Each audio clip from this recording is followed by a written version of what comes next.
श्री श्री ठाकुर अनुकूल चंद्र श्री मुख निश्रुत वाणी ग्रंथ नारायण मित्र ओडिया अनुवाद पाठ। भल पाइबार आविष्कार एकमात्र भल पाइबा ही ताहार प्रियंक जीवन जश प्रीति और वृद्धि को उन्नति पथरे नेबाकु हेले कौन करिबाकु हेबो आविष्कार करी ताहा वास्तव में परिणत करि पारे। तुमे जहां प्रिय बोली मन करूछ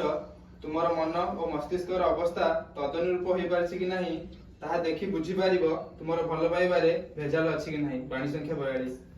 परम प्रेममय श्री श्री ठाकुर अनुकूल चंद्र श्रीमुख निश्चित वाणी ग्रंथ शाश्वती ओडिया अनुवाद। राजनीति अध्याय। राजा को जदि तार लोकप्रति वैशिष्ट्य गुड़ी को प्रयोग करने को दिया न जाए तेज क्रमशः ही तार वैशिष्ट्य संकोच विहल हो उठे फल प्रजा मैंने हरांती से रखी मृत राजधर्म। वाणी संख्या 185। ठाकुर नारी नीतिर 42 नंबर बाणी रे कहउछंती भल पाइबारे आविष्कार एकमात्र भल पाइबा ही तार प्रियंक जीवन जश और प्रीति और वृद्धि को उन्नति पथरे नेबाकु हेले कोन करबाकु हेबो आविष्कार करी ता वास्तव रे परिणत करि पारे। गोटे नारी रो प्रिय होछि ता स्वामी तो करी एकमात्र नारी रो जदि भल पाइबा रहले तार पुरुष प्रति ताले तार जीवन जश प्रीति और वृद्धि केमिति उन्नति पथरे जीव केमिति डेभलप करिवो तार पुरुषर चरित्र कोन कोन करिबाकू हबो से ताको आविष्कार करी बाहर करिवो खोजी एवं ता वास्तव रे परिणत करिबाकू चेष्टा करिवो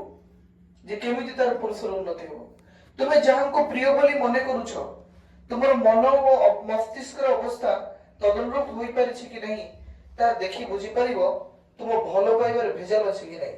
तुमे जहां को प्रिय बोली मन करछ तुमर मन और मस्तिष्क अवस्था तांको तदनुरूप हेछि कि नहीं तांको प्रति तांको डेवलपमेंट पई तम मस्तिष्क भाबुछि कि नहीं ताहा देखि कि तमे जानि परिबो तुम भल पाइबार भेजाल अछि कि नहीं तुम भल पाइबा डुप्लीकेट किना एटा जानि हबो। त एटा स्वामी पई हेइ पारे आ परम पिता को पई मध्ये हेइ पारे। तमे कहबो नै परम पिता को कहि कि जीवन जश प्रीति और वृद्धि उन्नति पथरे से त आगरो उन्नत हेइ अछंती ना सेटा तो अलग कथा। भगवान आमे कहबो भगवान तो खांतिनी कि तमे कहि भगवान को खाया को दवा भगवान को तो खायार दरकार ही नहीं कारण से स्वयं शक्ति ताको पाखरे मलमूत्र त्याग करिबा नै ना ताकर क्षुधा नहीं ना ताकर कोनोसी स्नायविक आवेग नहीं एया नो भक्तटी डेली आशा रखे मो भगवान खाइबे तेणु दबाको पड़े। गोटे भक्त जदि भाबी दब नहीं दुनिया रे तो बहुत मंदिर अछि बहुत मठ अछि बहुत जगह रे अछि बहुत जगह रे पूजा होछि तो मोर प्रसाद रे कोन से ग्रहण करिवे ताले होबनी से जानिछि समस्त कोटि कोटि लोक प्रदान करले भी मु भी प्रदान कर मोर कर्तव्य अछि मो ठाकुर को दबा सेमिति मो परम पिता केमति उन्नत हेबे परम पिता को उन्नत केमति करिवो परम पिता तो उन्नत हेइ के अछंती तांको जाजन करिवो सपरिपार्श्व तांको विषय कहिबो तांकर वार्ता को पहुंचेइबो ए गोटे किंतु एठी एसेंस बाहरुची कोन ना तार प्रियंकर जीवन जश और वृद्धि को उन्नति पथरे नबाकू हेले को दिग दरकार ताको आविष्कार करिवो नारी एवं चेष्टा करिवो ता पुरुष को डेवलप करियाको। वाणी संख्या 42।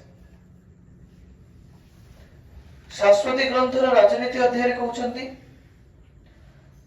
वाणी संख्या 185 रे राजा को यदि तार लोक प्रति वैशिष्ट्य गुडी को प्रयोग करने को दिया न जाए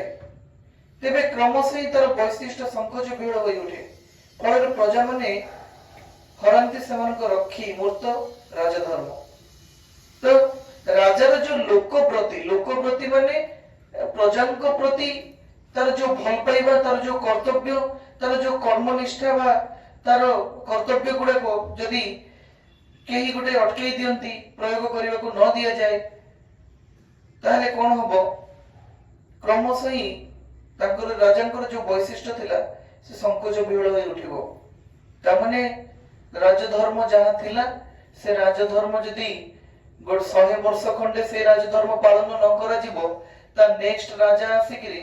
जो 100 वर्ष जो नियम पालन करागलानी तापर राजा आसी कहबो ये नियम गुडे नुह कहना ये तो 100 वर्ष पालन हेनी ये नियम कटिगलानी तो सी कोन को वैशिष्ट रो हटि जीवो आ प्रजा माने कोन हरै देबे रक्षी हरै देबे तांको रक्षाकर्ता को हरै देबे जे तांको रक्षा करिया कथा मूर्त राजधर्म प्रकृत राजधर्म जहा थिला से गुडी को मध्य हरै बसिबे तेणुकरी राजांकर धर्म कोन लोक प्रति होबा एवं राजार राजकीय वैशिष्ट गुडी को नेकी प्रजा को शासन करिकरी शासन करबा माने कोन ताको पालन करबा रक्षण करबा 22 से 85